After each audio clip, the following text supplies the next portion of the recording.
नमस्कार दोस्तों, स्वागत है आपका हमारे YouTube चैनल में। आज की इस वीडियो में हम पद्म पुराण के खंड 1 की अध्याय 21 और 22 का पाठ करेंगे। तो आइए पाठ शुरू करते हैं। अध्याय 21 में हम आदित्य शयन और रोहिणी चंद्र शयन व्रत, तडाग की प्रतिष्ठा, वृक्षारोपण की विधि तथा सौभाग्य शयन व्रत का वर्णन जानेंगे। भीष्म जी ने पूछा, ब्राह्मण जो अभ्यास न होने के कारण अथवा रोगवश उपवास करने में असमर्थ है किंतु उसका फल चाहता है, उसके लिए कौन सा व्रत उत्तम है, यह बताइए। पुलस्त्य जी ने कहा, राजन, जो लोग उपवास करने में असमर्थ है उनके लिए वही व्रत अभीष्ट है जिसमें दिन भर उपवास करके रात्रि में भोजन का विधान हो। मैं ऐसे महान व्रत का परिचय देता हूँ, सुनो। उस व्रत का नाम है आदित्य शयन। उसमें विधि पूर्वक भगवान शंकर की पूजा की जाती है। पुराणों के ज्ञाता महर्षि जिन नक्षत्रों के योग में इस व्रत का उपदेश करते हैं उन्हें बताता हूँ।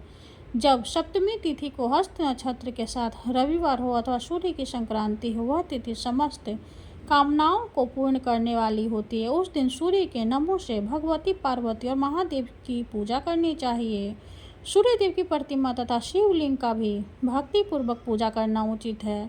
हस्त नक्षत्र में सूर्याय नमः का उच्चारण करके सूर्यदेव के चरणों की, चित्रा नक्षत्र में और कार्य नमः कहकर उनके गुल्फों घुटियों की, स्वाति नक्षत्र में पुरुषोत्तमाय नमः से पिंडलियों की, विशाखाएं धात्रे नमः से घुटनों की तथा अनुराग धाम से सहस्त्र भाव से नमः से दोनों जांघों की पूजा करनी चाहिए। ज्येष्ठ नक्षत्र में अंगांग नमः से गुह प्रदेश की, मूल में इंद्राय नमः और भीमाय नमः से कटी भाग की, पूर्वाषाढ़ा और उत्तराषाढ़ा में तवस्त्र नमः और सप्ततुर्गंग माय नमः से नाभि की, श्रवण में तीक्ष्णा समय नमः से उदर की, धनिष्ठा में विकर्तनाय नमः से दोनों बगलों की और सतभिषा नक्षत्र में ध्वंती विनाशाय नमः से सूर्य के वक्ष स्थल की पूजा करनी चाहिए। पूर्वा और उत्तरा भाद्रपद में चंडकराय नमः से दोनों भुजाओं का, रेवती में सम्मानधीशाय नमः से दोनों हाथों का, अश्विनी में सप्ताश्व और धुंधराय नमः से नाखों का और भरणी में दिवाकर राय नमः से भगवान सूर्य के कंठ का पूजन करें। कृतिका में ग्रीवा की, रोहिणी में ओठों की, मृगशिरा में जिहा की तथा आद्र हरे नमः से सूर्यदेव की दांतों की अर्चना करें। पुनर्वसु में सवित्रे नमः से शंकर जी की नासिका का, पुण्य में अम्भोरु वल्लभाय नमः से ललाट का, वेद शरीर धारणे नमः से बालों का, अश्लेषाओं में विबुधप्राय नमः से मस्तक का, मघा में दोनों कानों का, पूर्व फागुनी गोब्राह्मण नंदनाय नमः से शंभु के संपूर्ण अंगों का तथा उत्तरा फागुनी नक्षत्र में विश्वेश्वराय नमः से उनकी दोनों भौवें का पूजन करें। पाप अंकुश, कमल, त्रिशूल, कपाल, सर्प, चंद्रमा तथा धनुष धारण करने वाले श्री महादेव जी को नमस्कार है। गयासुर, कामदेव, त्रिपुर और अंधकासुर आदि के विनाश के मूल कारण भगवान श्री शिव को प्रणाम है। इत्यादि वाक्यों का उच्चारण करके प्रत्येक अंग की पूजा करके पश्चात विश्वेश्वराय नमः से भगवान के मस्तक का पूजन करना चाहिए। तदंतर अन्न भोजन करना उचित है। भोजन में तेल और खारे नमक का संपर्क नहीं रहना चाहिए। मांस और उच्छिष्ट अन्न को कदापि सेवन न करें। राजन, इस प्रकार रात्रि में शुद्ध भोजन करके पुनर्वसु नक्षत्र में दान करना चाहिए। किसी बर्तन में एक सेर अगहन नील का चावल, गुल्लर की लकड़ी का पात्र तथा मित्र रखकर सुवर्ण के साथ उसे ब्राह्मण को दान कर 7वें दिन के पारण में दिनों की अपेक्षा एक जोड़ा वस्त्र अधिक दान करना चाहिए। 14वें दिन के पारण में गुड़, खीर और घृत आदि के द्वारा ब्राह्मणों को भक्तिपूर्वक भोजन कराए। तदंतर कर्णिका सहित सोने का अष्टदल कमल बनवाएं जो 8 अंगुल का हो तथा जिसमें पदरागमनी नीलम की पंक्तियां अंकित की गई हो। फिर सुंदर शस्या तैयार करके जिस पर सुंदर बिछौने बिछाकर तकिया रखा गया हो और उससे 14वें तना हो, शैया के ऊपर पंखा रखा गया हो, उसके आसपास खराव, जूता, छत्र, चंबर, आसन और दर्पण रखे गए हों। फल, वस्त्र, चंदन तथा आभूषणों से वह शैया सुशोभित होनी चाहिए। ऊपर बताए हुए सोने के कमल को उस शैया पर रख दें। इसके बाद मनो उच्चारण पूर्वक दूध देने वाली अत्यंत सीधी कपिला गौ का दान करें। वह गौ उत्तम गुणों से संपन्न, वस्त्र भूषण से सुशोभित और बछड़े सहित होने चाहिए।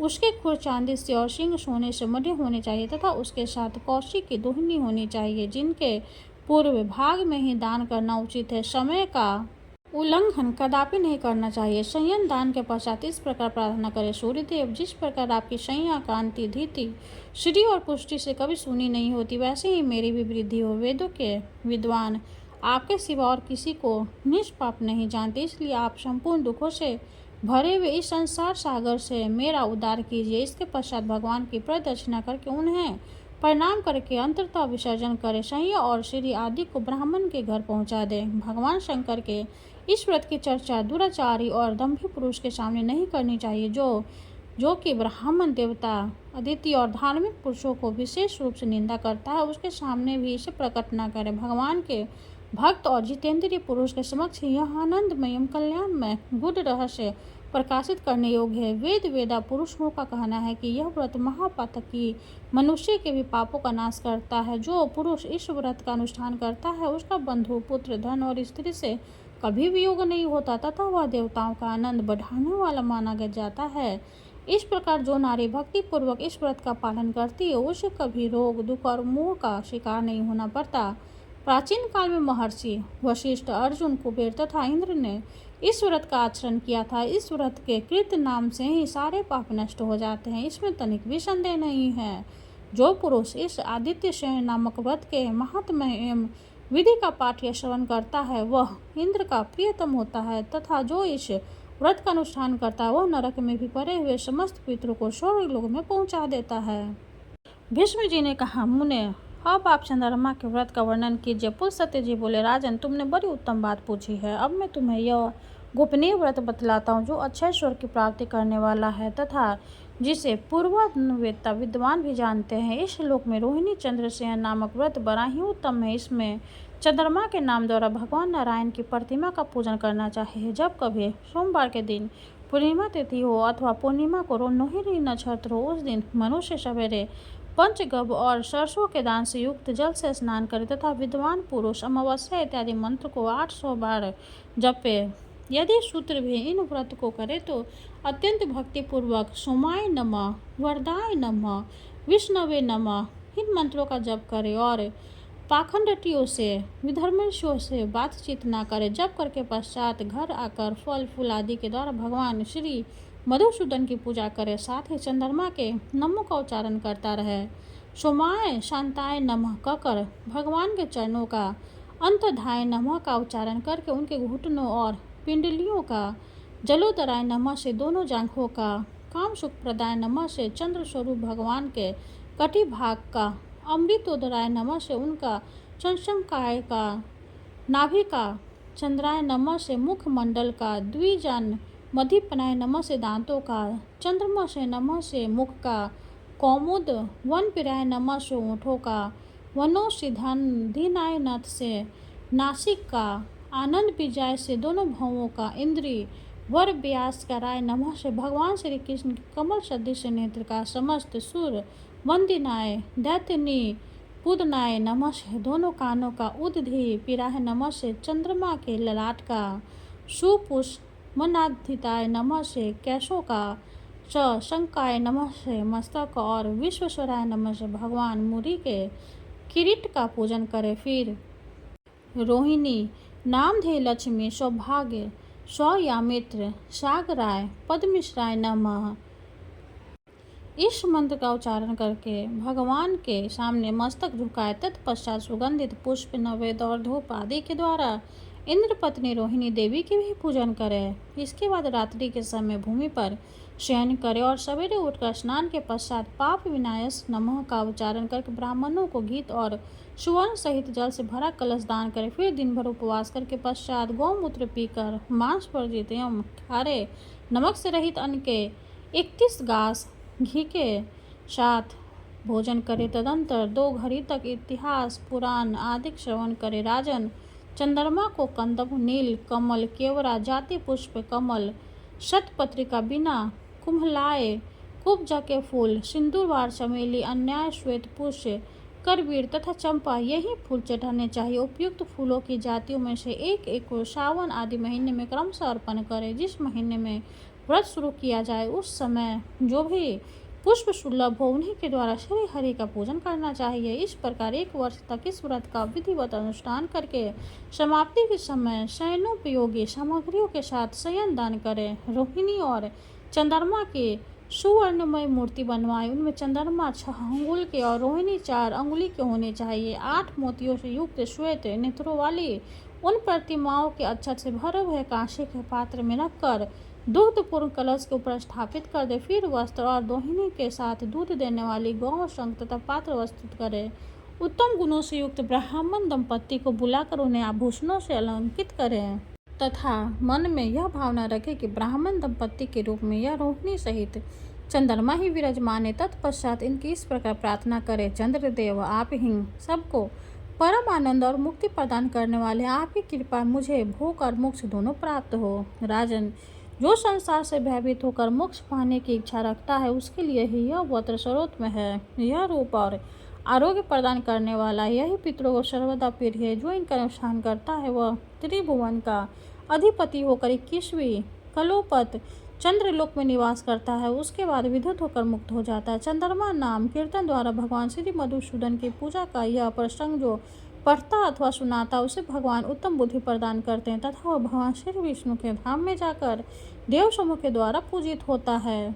भीष्म जी ने कहा, ब्राह्मण, अब मुझे तालाब, बगीचा, कुआं, बावली, पुष्करणी तथा देव मंदिर को प्रतिष्ठित आदि का विधान बताइए। पुलस्त्य जी बोले, महाबाहो, सुनो, तालाब आदि के प्रतिष्ठान जो विधान है उसका इतिहास पुराणों में इस प्रकार वर्णन है। उत्तरायण आने पर शुभ शुक्ल पक्ष में ब्राह्मण द्वारा कोई पवित्र नदी निश्चित करा ले, उस दिन ब्राह्मणों का वर्ण करे और तालाब के समीप जहाँ कोई अपवित्र वस्तु ना हो 4 हाथ लंबी और उतनी चौड़ी चौकी को वेदी बनाए। वेदी सब ओर समतल हो और चारों दिशाओं में उसका मुख हो। फिर 16 हाथ का मंडप तैयार करा जिसके चारों ओर एक एक दरवाजा हो। वेदी के सब ओर कुंडों का निर्माण कराएं। कुंडों की संख्या 7 या 5 होनी चाहिए। कुंडों की लंबाई चौड़ाई 1 रनी की हो तथा वे सभी 3-3 मेखलाओं से सुशोभित हो। उनमें यथास्थान योनि और मुख भी बने होने चाहिए। योनि को लंबाई 1 वित और चौड़ाई 6-7 अंगुलों की हो। मेखलाएं 3 पर्वतों ऊंची और 1 हाथ लंबी होनी चाहिए। वे चारों ओर से एक समान एक रंग की बनी हो। सबके समीप ध्वजा और पताकाएं लगाई जाए। पाकर मंडप के चारों ओर क्रमशः पीपल, गुल्लर और बरगद की शाखाएं दरवाजा बनाए जाए। वहाँ 8 होता है। 8 द्वारपाल तथा 8 जप करने वाले ब्राह्मण वर्ण किया जाए। वे सभी ब्राह्मण वेदों के पारगामी विद्वान होने चाहिए। सब प्रकार के शुभ लक्षणों से संपन्न, मंत्रों के ज्ञाता, जितेंद्रिय, कुलीन, शीलवान एवं श्रेष्ठ ब्राह्मणों को ही इस कार्य में नियुक्त करना चाहिए। प्रत्येक कुंड के पास कलश सामग्री, निर्मल आसन और दिव्य एवं विशिष्टता प्राप्त वस्तु रहे। तदंतर प्रत्येक देवताओं के लिए नाना प्रकार की बलि उपस्थित करे। विद्वान आचार्य मंत्र पढ़कर उन सामग्रियों के द्वारा पृथ्वी पर सब देवताओं के लिए बलि संपर्क करे।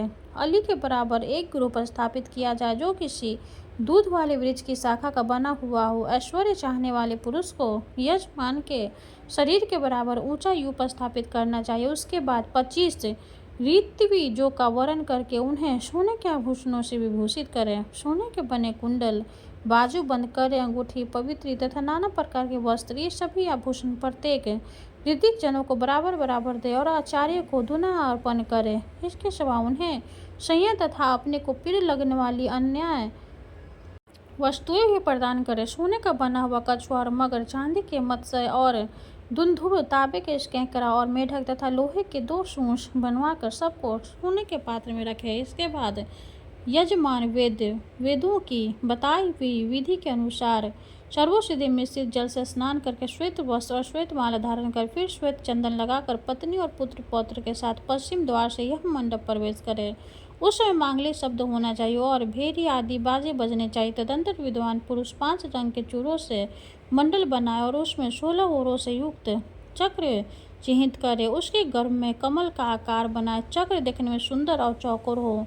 चारों ओर से गोल होने के साथ ही मध्य भाग में अधिक शोभायान जान पड़ता हो। उस चक्र को वेदी के ऊपर स्थापित करके उसके चारों ओर प्रत्येक दिशा में मंत्र पाठ पूर्वक ग्रहों और लोकपालकों की स्थापना करें। फिर मध्य भाग में वरुण संबंधी मंत्रों का उच्चारण करते हुए एक कलश स्थापित करें और उसी के ऊपर ब्रह्मा, शिव, विष्णु, गणेश, लक्ष्मी तथा पार्वती जी की स्थापना करें। इसके पश्चात संपूर्ण लोगों की शांति के लिए भूत समुदाय को स्थापित करें। इस प्रकार पुष्प, चंदन और फलों के द्वारा सबकी स्थापना करके कलशों के भीतर पंचरत्न छोड़ के उन्हें वस्त्रों से आवेशित कर दे। फिर पुष्प और चंदन के द्वारा उन्हें अलंकृत करके द्वार रक्षा के लिए नियुक्त ब्राह्मणों से वेद पाठ करने के लिए कहें और स्वयं आचार्य का पूजन करें। पूर्व द्वार की ओर 2 ऋग्वेदी, दक्षिण द्वार के 2 यजुर्वेदी, पश्चिम द्वार में 2 सामवेदी तथा उत्तर द्वार में 2 अर्थवेदी विद्वानों को रखना चाहिए। यजमान मंडल के दक्षिण भाग में उत्तराभिमुख होकर बैठे और द्वार रक्षक विद्वान से कहे, आप लोग वेद पाठ करें। फिर यह करने वाले आचार्य से कहे, आप यज्ञ प्रारंभ करें। तत्पश्चात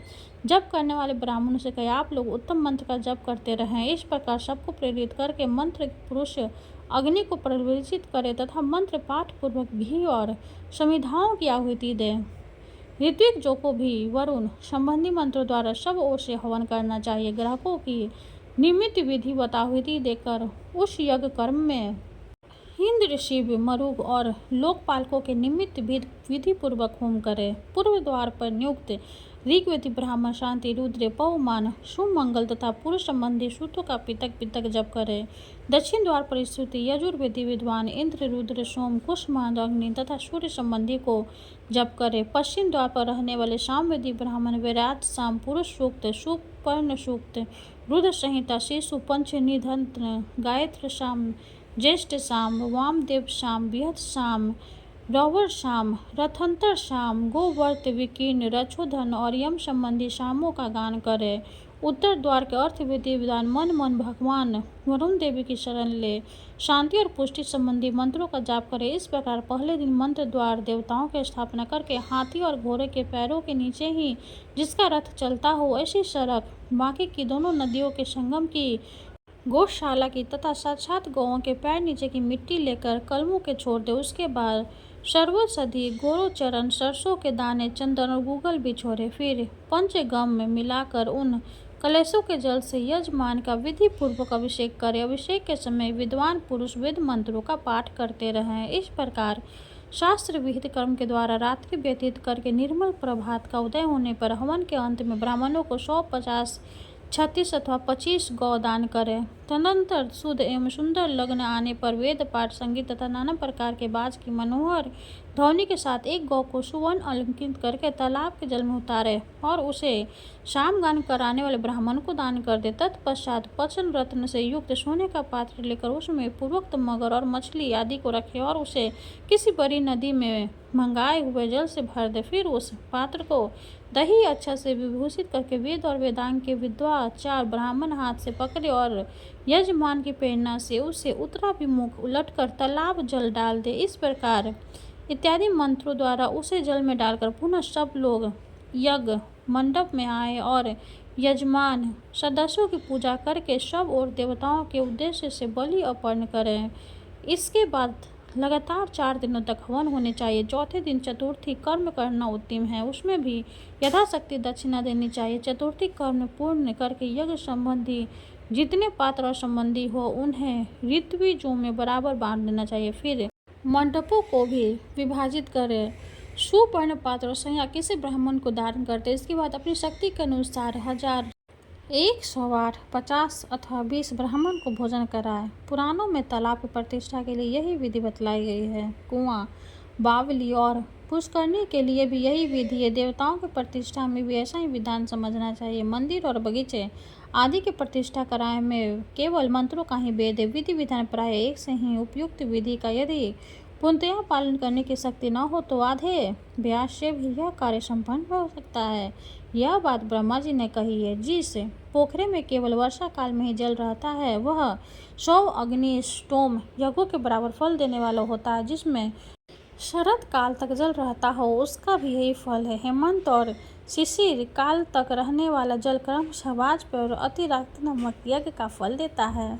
वसंत काल तक टिकने वाले जल को अश्वमेघ यज्ञ के समान फलदायक बताया गया है तथा जो जल ग्रीष्म काल तक मौजूद रहता है वह राजसूय यज्ञ से भी अधिक फल देने वाला होता है। महाराज, जो मनुष्य पृथ्वी पर इन विशेष धर्मों का पालन करता है, विधि पूर्वक कुआं, बावली, पोखरा आदि खुदवाता है तथा मंदिर, बगीचा आदि बनवाता है, वह शुद्ध चित्त होकर ब्रह्मा जी के लोक में जाता है और वहां अनेकों कल्पों तक दिव्य आनंद का अनुभव करता है। जो पदार्थ आयु तक वहां का मुख भोगने के पश्चात ब्रह्मा जी के साथ ही योग बल से श्री विष्णु के परम पद को प्राप्त होता है।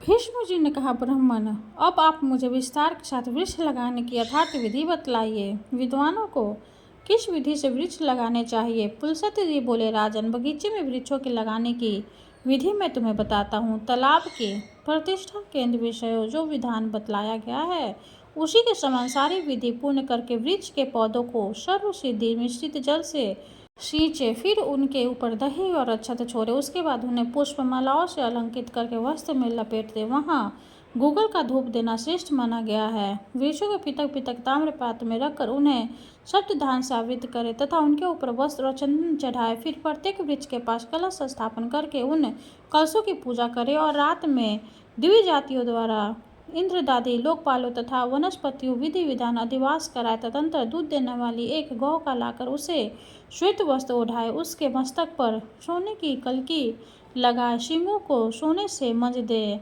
उसको धोने के लिए कांसे की दोहनी प्रस्तुत करे। इस प्रकार अत्यंत शोभा संपन्न उस गौ को उत्तराभिमुख खड़ी करके वृक्षों के बीच में छोड़े। तत्पश्चात श्रेष्ठ ब्राह्मण बाजों और मंगली गीतों के ध्वनि के साथ अभिषेक के मंत्र, तीनों वेदों की वरुण संबंधी रचनाएं पढ़ते हुए उक्त कलशों के जल से यजमान का अभिषेक करे। अभिषेक के पश्चात नहाकर यज्ञकर्ता पुरुष श्वेत वस्त्र धारण करे और अपनी सामर्थ्य के अनुसार गौ, सोने की जंजीर, कर, अंगूठी, पवित्र वस्त्र, सैया, संयोपयोगी सामान तथा चरण पादुका देकर एकाग्र चित्त वाले संपूर्ण ऋत्विक जो का पूजन करे। इसके बाद 4 दिनों तक दूध से अभिहित तथा घी, जौ और काले तिलों से होम करे। होम के पलाश की लकड़ी उत्तम मानी गई है। वृक्षारोपण के पश्चात 4थे दिन विशेष उत्सव करो, उसमें अपनी शक्ति के अनुसार पुनः दक्षिणा दे। जो वस्तु अपने को अधिक प्रिय हो, ईर्षा छोड़कर उसका दान करे। आश्चर्य को दूनी दक्षिणा दे तथा प्रणाम करके यज्ञ की समाप्ति करे। जो विद्वान उपयुक्त विधि से वृक्षारोपण उत्सव करता है, उसकी सारी कामनाएं पूर्ण होती है तथा वह अच्छे फल का भागी होता है। राजेंद्र, जो इस प्रकार वृक्ष की प्रतिष्ठा करता है, वह जब तक 30,000 इंद्र समाप्त हो जाए तब तक स्वर्ग लोक में निवास करता है। उसके शरीर में जितने रोम होते हैं, अपने पहले और पीछे उतनी ही पीढ़ियों का वह उद्धार करता है तथा उसे पुनः वृत्ति रहित परम सिद्ध प्राप्त होती है। जो मनुष्य प्रतिदिन इस प्रसंग को सुनता या सुनाता है, वह भी देवताओं के द्वारा सम्मानित और ब्रह्म लोक में प्रतिष्ठित होता है। वृक्ष पुत्रहीन पुरुष को पुत्रवान होने का फल देता है। इतना ही नहीं, वे अधिकादेव रूप में तीर्थों में जाकर वृक्ष लगाने वाले पिंड भी देते हैं। अतः भीष्म, तुम यत्न पूर्वक पीपल के वृक्ष लगाओ, वो अकेला ही तुम्हें 1000 पुत्रों का फल देगा।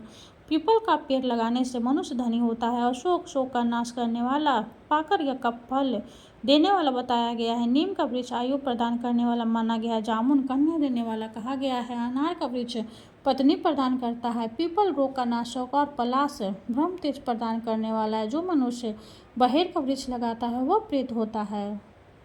अंकुर लगाने से वंश की वृद्धि होती है। खैर का वृक्ष लगाने से आरोग्य की प्राप्ति होती है। नीम लगाने वालों पर भगवान सूर्य प्रसन्न होते हैं। बेल के वृक्ष में भगवान शंकर का और गुलाब के पेड़ में देवी पार्वती का निवास होता है। अशोक के वृक्ष में अप्सराएं और कुंद, मोगरे के पेड़ में श्रेष्ठ गंधर्व निवास करते हैं। भेंत का वृक्ष लुटेरों को भय प्रदान करने वाला है। चंदन और कटहल के वृक्ष क्रमशः पुण्य और लक्ष्मी देने वाला है। चंपा का वृक्ष सौभाग्य प्रदान करता है। तार का वृक्ष संतान का नाश करने वाला है।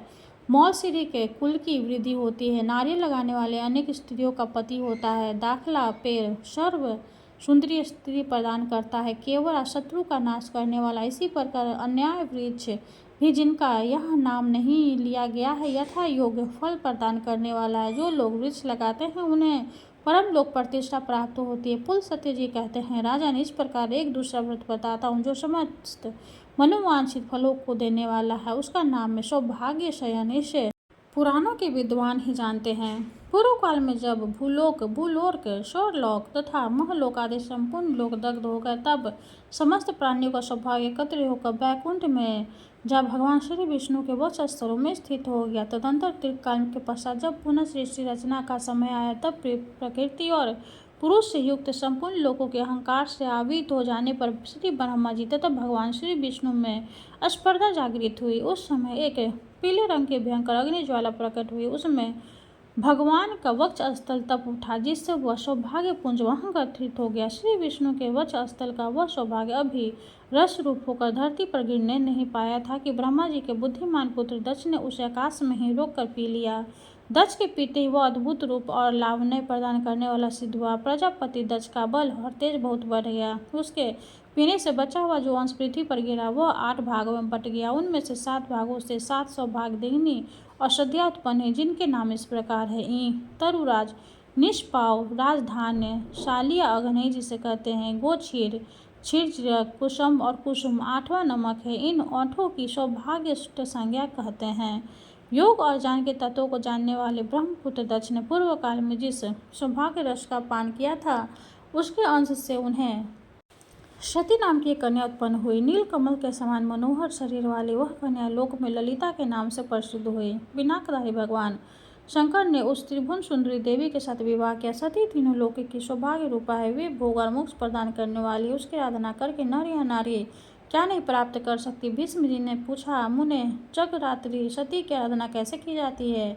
जगत की शांति के लिए जो विधान हो वो मुझे बताने की कृपा कीजिए। पुलस्त्य जी बोले, चैत्र मास के शुक्ल पक्ष की तृतीया को दिन के पूर्व भाग में मनुष्य तिल मिश्रित जल से स्नान करे। उस दिन परम सुंदर भगवती सती का विश्वास भगवान शंकर के साथ वैवाहिक मंत्रों द्वारा विवाह हुआ था। अतः तृतीया को सती देवी के साथ ही भगवान शंकर की भी पूजा करें।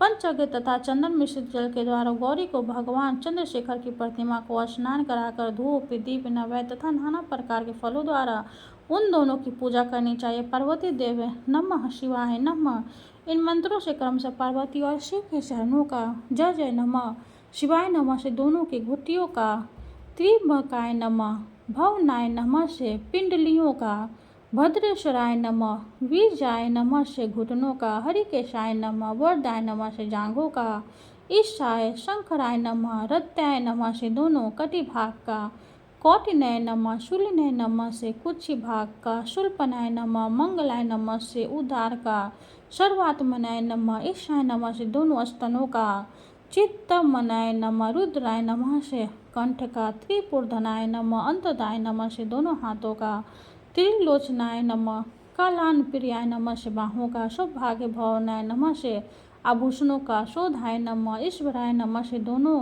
मुखमंडल का, अशोक वन वनय नमः से इन मंत्रों से ऐश्वर्य प्रदान करने वाले ओठों का, अश्वनाय नमः, चंद्रमुख पिराय नमः से मुंह का, अर्धनारीश्वराय नमः, अस्ताय नमः से नासिक का, उग्राय नमः, ललिताय नमः से दोनों भौहों का, सर्वाय नमः, वासुदेवाय नमः से केशव का, श्रीकंठाय नमः से केवल शिव के बालों का तथा भीमुग्रह रूपराय पिंडाय नमः से सर्वतमन नमः से दोनों के मस्तकों का पूजन करें। इस प्रकार शिव और पार्वती की विधिवत पूजन करके उनके आके सौभाग्यष्टक रखे।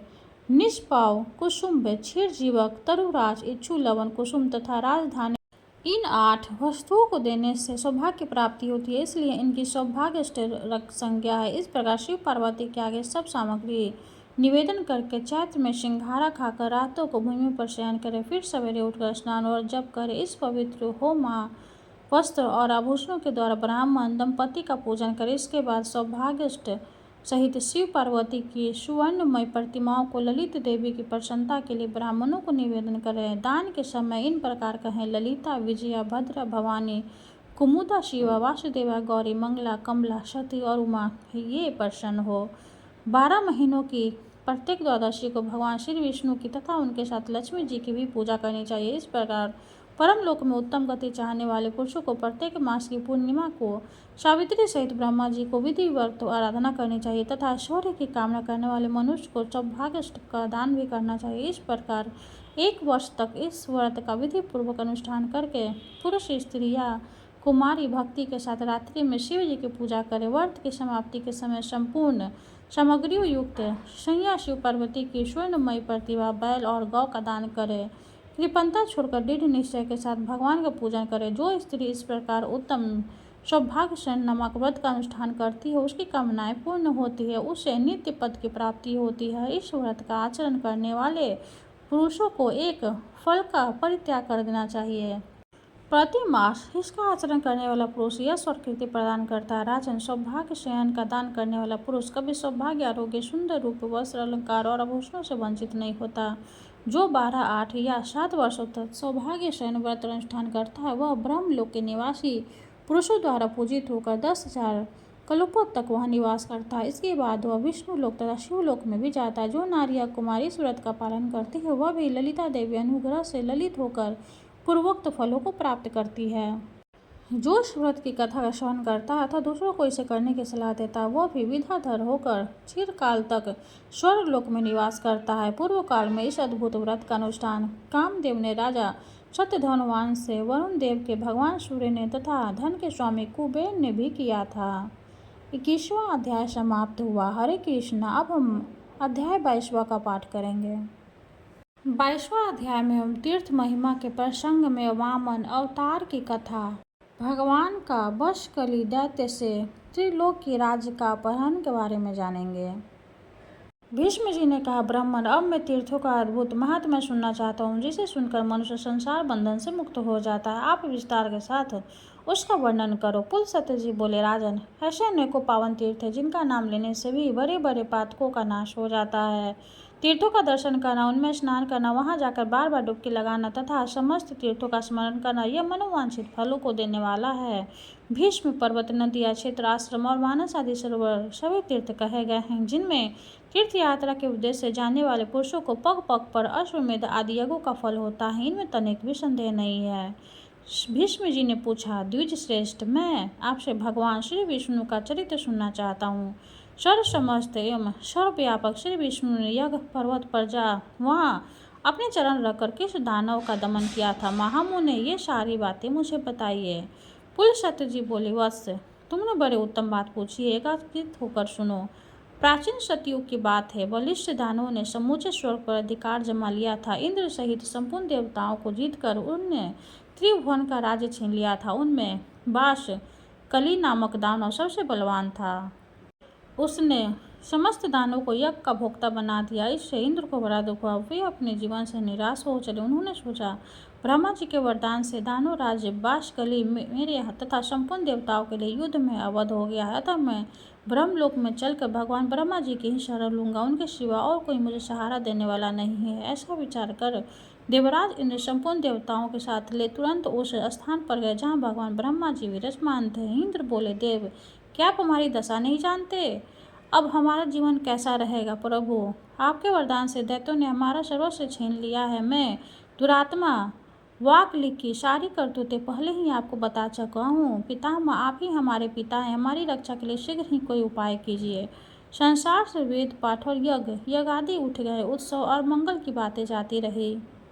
सबने अध्ययन करना छोड़ दिया। दंड नीति भी उठा दी गई है। इन सब कारणों से संसार के प्राणी किसी तरह सांस मात्र ले रहे हैं। जगत पीड़ाग्रस्त हो गया है। अब मैं भी कष्ट तक दशा को पहुंच गया हूँ। इतने समय में हम लोग की बड़ी गिलानी उठानी पड़ी है। ब्रह्मा जी ने कहा, देवराज, मैं जानता हूँ बाशकली बड़ा नीच है और वरदान पाकर घमंड से भर गया है। यद्यपि तुम लोगों के लिए वह अजय है, तथापि मैं समझता हूँ भगवान श्री विष्णु उसे अवश्य ठीक कर देंगे। पुलस्त्य जी कहते, उस समय ब्रह्मा जी समाधि में स्थित हो गए। उनके चिंतन करने पर ध्यान मानस से चतुर्भुज भगवान श्री विष्णु थोड़े ही समय के सबके देखते देखते वहां आ पहुंचे। भगवान श्री विष्णु बोले, ब्राह्मण, इस ध्यान को छोड़ो। जिसके लिए तुम ध्यान करते हो वही मैं साक्षात तुम्हारे पास आ गया हूँ। ब्रह्मा जी ने कहा, स्वामी ने यहाँ आकर मुझे दर्शन दिया, यह बहुत ही बड़ी कृपा की बात है। जगत के लिए जगदीश्वर को जितनी चिंता है उतनी ही और किसको हो सकती है। मेरी उत्पत्ति भी आपके जगत के लिए ही थी और जगत को यह दशा है, अतः उसके लिए भगवान का यह शुभागमन वास्तव में कोई आश्चर्य की बात नहीं है। प्रभु, विश्व के पालन का कार्य आपके ही अधीन है। इस इंद्र का राज्य बाशकली ने छीन लिया है। चराचर प्राणियों के सहित त्रिलोक को अपने अधिकार में कर लिया है। केशव, अब आप ही सलाह देकर अपने इस सेवक की सहायता कीजिए। भगवान श्री वासुदेव ने कहा, ब्रह्मण, तुम्हारे वरदान से वह दानव इस समय अवधेय है, तथापि उसे बुद्धि के द्वारा बंधन में डाला परास्त किया जा सकता है। मैं दानवों को विनाश करने के लिए वामन रूप धारण करूंगा। यह इंद्र मेरे साथ वास कलिके पर चले और वहां पहुंचकर मेरे लिए इस प्रकार वर की याचना करे। राजन, इस बौने ब्राह्मण के लिए 3 पग भूमि का दान दीजिए। महाभाग, इनके लिए मैं आपसे याचना करता हूँ। ऐसा कहने पर वह दानवराज अपना प्राण तक दे सकता है। पितामह, उस दानव का दान स्वीकार करने से पहले उसे राज से वंचित करूंगा, फिर उसे बांधकर पाताल का निवासी बनाऊंगा। यूं कहकर भगवान श्री विष्णु अंतर्धान हो गए। तदंतर कार्य साधन के अनुकूल समय आने पर संपूर्ण प्राणियों द्वारा दया करने वाले देवादिदेव भगवान थे देवताओं का हित करने वाली आदित्य का पुत्र होने का विचार किया। भगवान थे जिस दिन गर्भ में प्रवेश किया उस दिन स्वच्छ वायु बहने लगी। संपूर्ण प्राणी बिना किसी उपद्रव के अपने अपने इच्छित पदार्थ प्राप्त करने लगे। वृक्षों से फूलों की वर्षा होने लगी। समस्त दिशाएं निर्मल हो गई तथा सभी मनुष्य सत्यपरायण हो गए। देवी अदिति ने 1000 दिव्य वर्षात भगवान को गर्भ धारण किया। इसके बाद वे भूत भावन प्रभु वामन रूप प्रकट हुए। उनके अवतार लेते ही नदियों का जल स्वच्छ हो गया, वायु सुगंध बिखेरने लगी। उस तेजस्वी पुत्र के प्रकट होने से महर्षि कश्यप को बड़ा आनंद हुआ। तीनों लोकों में निवास करने वाले समस्त प्राणियों के मन से अपूर्व उत्साह भर गया। भगवान जनार्दन का प्रादुर्भाव होते ही स्वर्ग लोक में नगारे बजने लगे। अत्यंत हर्षोल्लास के कारण त्रिलोक की मोह और दुख नष्ट हो गए। गंधर्वों ने अत्यंत उच्च स्वर से संगीत आरंभ किया। कोई ऊंचे स्वर से भगवान की जय जयकार करने लगे, कोई अत्यंत हर्ष में भरकर जोर जोर गरजना करते हुए बारंबार भगवान को साधुवाद देने लगे तथा कुछ लोग जन्म, भय, बुढ़ापा और मृत्यु से छुटकारा पाने के लिए उनका ध्यान करने लगे। इस प्रकार यह संपूर्ण जगत सब ओर से अत्यंत प्रसन्न हो उठा। देवता लोग मन ही मन विचार करने लगे, ये साक्षात परमात्मा श्री विष्णु है। ब्रह्मा जी के अनुरोध से जगत की रक्षा के लिए इस जगदीश्वर ने यह छोटा सा शरीर धारण किया है। यही ब्रह्मा, यही विष्णु और यही महेश्वर है। देवता, यज्ञ और स्वर्ग सब कुछ यही है, इसमें तनिक भी संदेह नहीं है। ये संपूर्ण चराचर जगत भगवान श्री विष्णु के विख्यात है। ये एक होते हुए भी पृथक शरीर धारण करके ब्रह्म के नाम से विख्यात है। जिस प्रकार बहुत से रंग वाली वस्तुओं का सात्रिधय होने पर स्फटिक मणि विचित्र से प्रतीत होने लगती, वैसे ही माया मन गुण के संसर्ग स्वयंभू परमात्मा की नाना रूप में प्रतीत होते। जैसे ही एक ग्रह प्रत्यय अग्नि, दक्षिण तथा आहन व नियति आदि भिन्न भिन्न संज्ञाओं को प्राप्त होती है, उसी प्रकार ये एक ही श्री विष्णु ब्रह्मा आदि अनेक नाम एवं रूपों में उपलब्ध होते हैं। ये भगवान सब तरह के देवताओं का कार्य सिद्ध होते हैं। शुद्ध चित्त वाले देवगण जब इस प्रकार सोच रहे थे, उसी समय भगवान वामन इंद्र के समान बाशाकली के घर गए। उन्होंने दूर से ही बाशाकली के नगरी को देखा, जो परकोट से घिरी हुई थी। सब प्रकार से रत्नों से सजे हुए ऊंचे ऊंचे सफेद महल, जो आकाशचारी प्राणियों के लिए भी अगम्य थे, उस पुरी की शोभा बढ़ा रहे थे।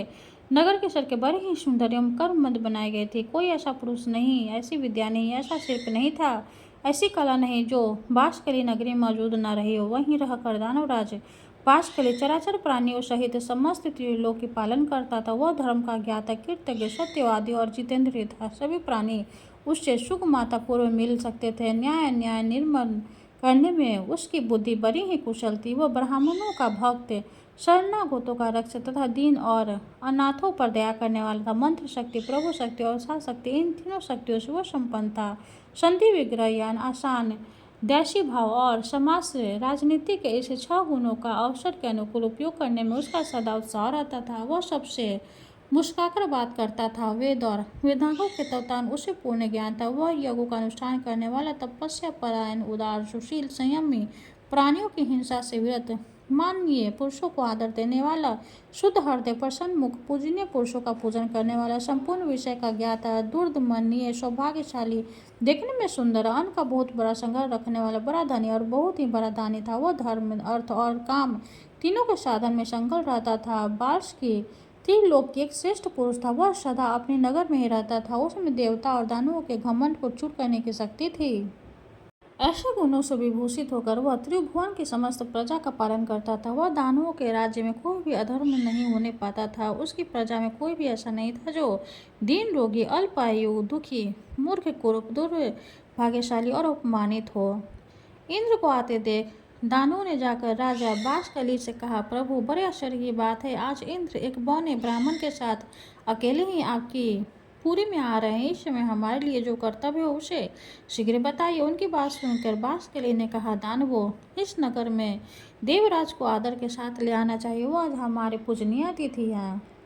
पुलस्त्य जी कहते हैं, दानवराज बाशाकली दानवों से ऐसा कहकर फिर सोमेंद्र से मिलने के लिए अकेला ही राजमहल बाहर निकल पड़ा और अपने शोभा संपन्न नगरी के साथ भी ड्योढ़ी पर जा पहुंचा। इतने में ही उधर से भगवान वामन और इंद्र भी आ पहुंचे। दानवों के राजा बड़े प्रेम से उनकी ओर देखा और प्रणाम करके अपनों को कृतांग माना। वह हर्ष में भरकर सोचने लगा, मेरे समान धन्य दूसरा कोई नहीं है, क्योंकि आज मैं त्रिभुवन की राजलक्ष्मी से संपन्न होकर इंद्र को याचक के रूप में अपने घर पर आया देखता हूँ। यह मुझसे कुछ याचना करेगा। घर पर आए हुए इंद्र को अपने स्त्री पुत्र महल तथा अपने प्राण भी दे डालूंगा। फिर त्रिलोकी के राज्य की तो बात ही क्या है। यह सोचकर उसने सामने आ इंद्र को अंक में भरकर बड़े आदर के साथ गले लगाया और अपने राजभवन के भीतर ले आकर अर्घ्य तथा आचमनी आदि से उन दोनों का यत्नपूर्वक पूजन किया। इसके बाद बाष्कली बोला, इंद्र, आज मैं आपको अपने घर पर स्वयं आया देखता हूँ। इससे मेरा जन्म सफल हो गया, मेरे सभी मनोरथ पूर्ण हो गए। प्रभु, मेरे पास आपका किस प्रयोजन से आगमन हुआ, मुझे सारी बात बताइए। आपके यहाँ तक आने का कष्ट उठाया, मैं इसे बड़े आश्चर्य की बात समझता हूँ। इंद्र ने कहा, बाष्कली, मैं जानता हूँ दानव वंश के श्रेष्ठ पुरुषोत्तम तुम सबके प्रधान हो। तुम्हारे पास मेरा आना कोई आश्चर्य की बात नहीं है। तुम्हारे घर पर आए हुए याचक कभी विमुख नहीं लौटते। तुम याचकों के लिए कल वृक्ष हो, तुम्हारे समान दाता कोई नहीं है। तुम प्रभाव में सूर्य के समान हो, गंभीरता के सागर की समानता करते हो। क्षमाशीलता के कारण तुम्हारी पृथ्वी के साथ तुलना की जाती है। ब्राह्मण देवता वामन कश्यप जी के उत्तम कुल में उत्पन्न है। इन्होंने मुझसे 3 पग भूमि के लिए याचना की है, किंतु बाष्कली, मेरा त्रिभुवन का राज्य तो तुमने पराक्रम करके छीन लिया है। अब मैं निराशार और निर्धन हूँ। इन्हें देने के लिए मेरे पास कोई भूमि नहीं है, इसलिए मुझे याचना करता हूँ। याचना में नहीं, ये है दानवेंद्र, यदि तुम्हें अभीष्ट हो तो इन वामन जी को 3 पग भूमि दे दो। बाष्कली ने कहा, देवेंद्र, आप भले पधारे, आपका कल्याण हो। जरा अपनी ओर तो देखिए, आप ही सबके परम आश्रय हैं। पितामह ब्रह्मा जी त्रिभुवन की रक्षा कर भार आपके ऊपर डालकर सुख से बैठे हैं और ध्यान धारण से युक्त हो परम पद का चिंतन करते। भगवान श्री विष्णु भी अनेकों संग्रामों से थक कर जगत की चिंता छोड़ आपके ही भरोसे क्षीर सागर का आश्रय से सुख की नींद सो रहे हैं। उमानाथ भगवान शंकर भी आपको ही सारा भार सौंप कर कैलाश पर्वत विहार करते हैं। मुझसे भिन्न बहुत से दानवों को, जो बलवान से भी बलवान हो, आपने अकेलों को मार गिराया है। 12 अदिति, 11 रुद्र, दोनों अश्विनी कुमार, 8 वसु तथा सनातन देवता धर्मीय सब लोग आपके ही बाहुबल का आश्रय है। स्वर्ग लोक में यज्ञ का भाग ग्रहण करते हैं। अपने उत्तम दक्षिणाओं से संपन्न 100 यज्ञों द्वारा भगवान का यजन किया है। वित्त और नमुची आपके ही हाथ से मारे गए हैं। आपके ही पाक नामक दैत्य का दमन किया। सर्वसमर्थ भगवान विष्णु के आपके ही आज्ञा के दैत्य राज हिरण्यकशिपु अपनी जांघ पर बिठाकर मार डाला था। आप ऐरावत के मस्तक पर बैठकर वज्र हाथ में लिए सब संग्राम भूमि में आते हैं। उस समय आपको देखते हैं सब दानव भाग जाते हैं। पूर्व काल में आपने बड़े बड़े बलिष्ठ दानवों पर विजय पाई है। देवराज, आप ऐसे भाग्यशाली हैं, आपके सामने मेरी क्या गिनती हो सकती है। आपने मेरा उद्धार करने की इच्छा ही यहाँ पदार्पण किया है। निस्संदेह मैं आपकी आज्ञा का पालन करूंगा। मैं निश्चय पूर्वक कहता हूँ, आपके लिए अपने प्राण भी दे दूंगा। देवेश्वर, आपने मुझसे इतनी ही भूमि की बात क्यों कही। यह स्त्री पुत्र गौ तथा और जो कुछ भी धन मेरे पास, वह सब एक त्रिलोकी का सारा राज्य इन ब्राह्मण देवताओं ने दे दीजिए। आप ऐसा करके मुझ पर तथा मेरे पूर्वजों पर कृपा करेंगे, इसमें तनिक भी संशय नहीं, क्योंकि भावी प्रजा कहेगी, पूर्व काल में राजा बाष्कली ने अपने घर पर आए हुए इंद्र को त्रिलोक की राजा दे दिया। दूसरा भी कोई याचक यदि मेरे पास आए तो वह सदा ही मुझे अत्यंत प्रिय हो। आप तो उन सब में मेरे लिए विशेष आदरणीय, अतः आपको भी कुछ देने में मुझे कोई विचार नहीं करना है। परंतु देवराज, मुझे इस बात से बड़ी लज्जा हो रही है कि इन ब्राह्मण देवता को विशेष प्रार्थना करने पर आप मुझसे 3 ही पग भूमि मांग रहे हैं। मैं इसे अच्छे अच्छे गांव दूंगा और आपको स्वर्ग का राज्य अर्पण कर दूंगा। वामन जी को स्त्री और भूमि दोनों दान करूंगा। आप मुझे कृपया करके यह सब स्वीकार करें। पुल सत्य जी कहते हैं, राजन, दानव राज बाष्कली के ऐसा कहने पर उसने पुरोहित शुक्राचार्य उससे कहा, महाराज, तुम्हें उचित अनुचित का बिल्कुल ज्ञान नहीं है। किसको कब क्या देना चाहिए इस बात से तुम अनभिज्ञ हो। अतः मंत्रियों के साथ भली भांति विचार करके युक्तायुक्त का निर्णय करके पश्चात तुम्हें कोई कार्य करना चाहिए। तुमने इंद्र सहित देवताओं को जीतकर त्रिलोक की राज प्राप्त की है। अपने वचन को पूरा करते ही तुम बंधन में पड़ जाओगे। राजन, ये जो वामन है इसे साक्षात सनातन विष्णु ही समझो। इनके लिए तुम्हें कुछ नहीं देना चाहिए, क्योंकि इन्होंने ही तो पहले तुम्हारे वंश का उच्छेद करा है और आगे भी कराएंगे। इन्होंने माया से दानवों को परास्त किया है और माया से ही इस बौने ब्राह्मण का रूप बनाकर तुम्हें दर्शन दिया था। अब कुछ कहने की आवश्यकता नहीं है, इन्हें कुछ न दो। मक्खी के पैर के बराबर भी भूमि देना न स्वीकार करो। यदि मेरी बात नहीं मानोगे तो शीघ्र ही तुम्हारा नाश हो जाएगा। यह मैं तुम्हें सच्ची बात कह रहा हूँ। बाष्कलकी ने कहा, गुरुदेव, मैंने धर्म की इच्छा से इन्हें सब कुछ देने की प्रतिज्ञा कर ली है। प्रतिज्ञा का पालन अवश्य करना चाहिए। यह सत्य पुरुषों का सनातन धर्म। यदि भगवान विष्णु है और मुझसे दान लेकर देवताओं को समृद्धिशाली बनाना चाहते हैं, तब तो मेरे समान धन्य दूसरा कोई नहीं होगा। ध्यान परायण योगी निरंतर ध्यान करते रहने पर भी जिनका दर्शन जल्दी नहीं हो पाते, उन्होंने ही यदि मुझे दर्शन दिया है, तब इस देवेश्वर मुझे और भी धन्य बना दिया। जो लोग हाथ में कुश और जल लेकर दान देते हैं, वे भी मेरे दान से सनातन परमात्मा भगवान विष्णु प्रसन्न हो इस वचन के कहने पर मोक्ष के भागी होते। इस कार्य को निश्चित रूप से करने के लिए जो मेरा दृढ़ संकल्प हुआ है, उसमें आपका उपदेश ही कारण है। बचपन में आपने एक बार उपदेश दिया था, जिसे मैंने अच्छी तरह अपने हृदय में धारण कर लिया था। वह उपदेश इस प्रकार था, शत्रु भी यदि घर पर आ जाए तो उसके लिए कोई वस्तु दे नहीं, उसे कुछ भी देने से इनकार नहीं करना चाहिए। गुरुदेव, यही सोचकर मैंने इंद्र के लिए स्वर्ग का राज्य और वामन जी के लिए अपने प्राण तक दे डालने का निश्चय कर लिया है। जिस दान के देने में कुछ भी कष्ट नहीं होता, ऐसा दान तो संसार में सभी लोग देते हैं। यह सुनकर गुरुजी लज्जा से अपना मुख नीचा कर लिया। तब बाष्कली ने इंद्र से कहा, देव, आपके मांगने पर भी सारी पृथ्वी दे सकता हूँ। यदि इन्हें 3 ही पग भूमि देनी पड़ी तो यह मेरी लज्जा की बात होगी। इंद्र ने कहा, दानवराज, तुम्हारा कहना सत्य है, किंतु इन ब्रह्म देवता ने मुझसे 3 ही पग भूमि की याचना की है। इनको इतनी ही भूमि की आवश्यकता है। मैंने भी इनके लिए तुमसे याचना की है, अतः इन्हें यही वर प्रदान करो। बाष्कली ने कहा, देवराज, आप वामनों को मेरी ओर से 3 पग भूमि दे दीजिए और आप भी चिरकाल तक वहाँ सुख में निवास कीजिए। पुलस्त्य जी कहते, यह कहकर बाष्कली ने हाथ में जल के साक्षात श्री हरि मुझ पर प्रसन्न हो ऐसा कह के वामन जी को 3 पग भूमि दे दिया। दानवराज के दान करते ही श्री हरि ने वामन रूप त्याग दिया और देवताओं का हित करने की इच्छा से संपूर्ण लोगों को नाप लिया। ये यज्ञ पर्वत पर पहुंचकर उत्तर की ओर मुख करके खड़े हो गए।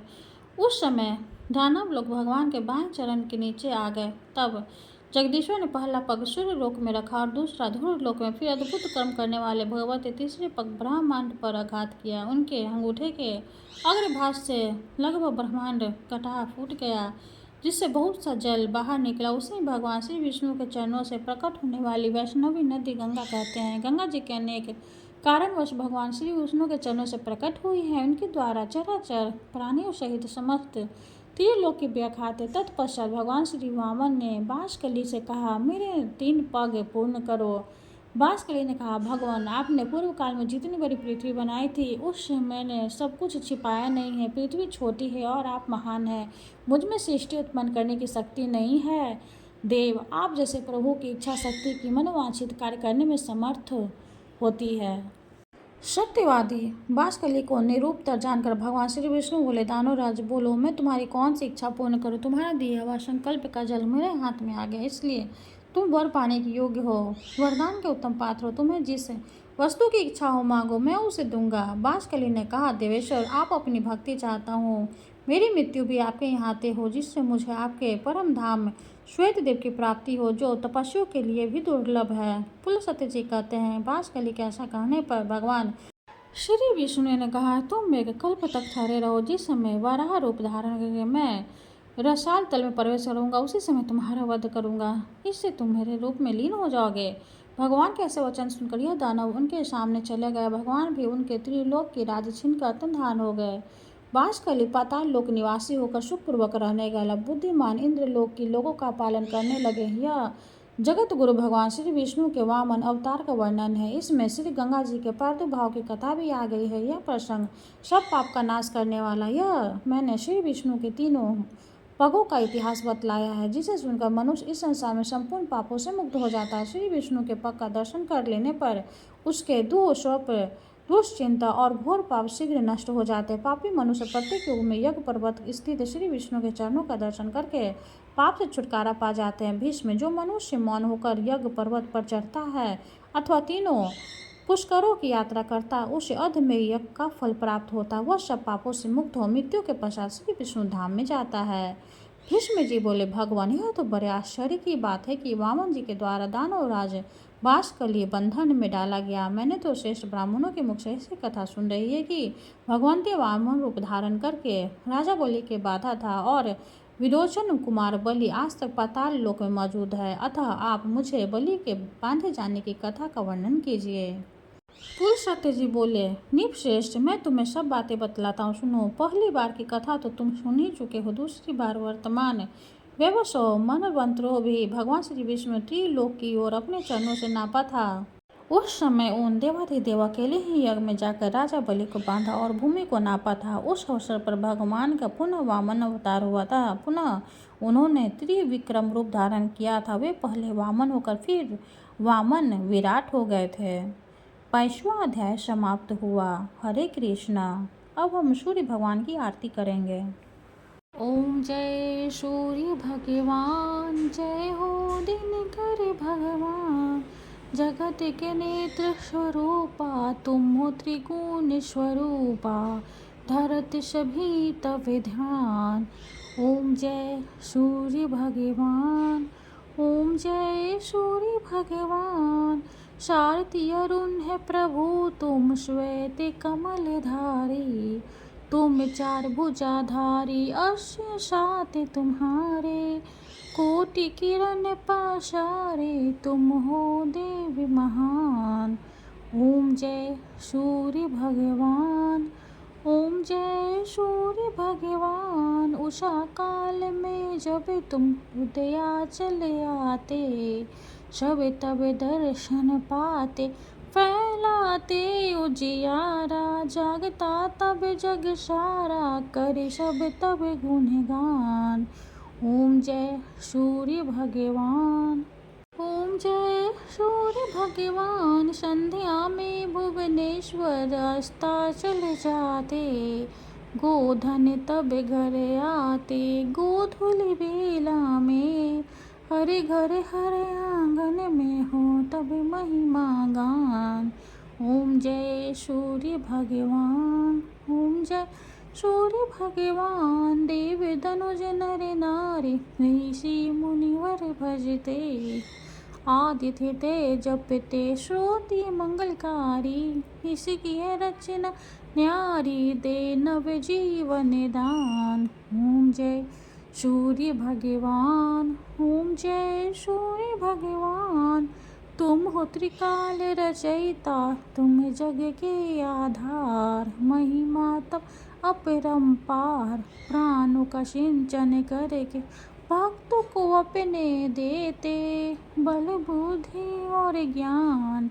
ओम जय सूर्य भगवान, ओम जय सूर्य भगवान। भूचर जलचर खेचर, सबके हो प्राण तुम्ही। सब जीवों के प्राण तुम्ही। वेद पुराण बखाने, धर्म सभी तुम्हें माने।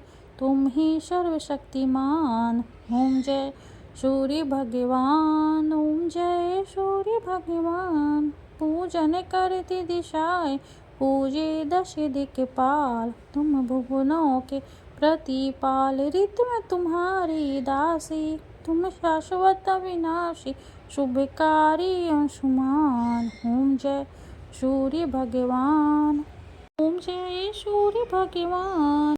जय हो दिनकर भगवान, जगत के नेत्र स्वरूपा। तुम हो त्रिगुण स्वरूपा, धरत सभी तब ध्यान। ओम जय सूर्य भगवान, ओम जय सूर्य भगवान। सूर्य भगवान की जय हो। वीडियो अगर अच्छी लगे तो लाइक कर दे, चैनल को सब्सक्राइब कर दे। धन्यवाद।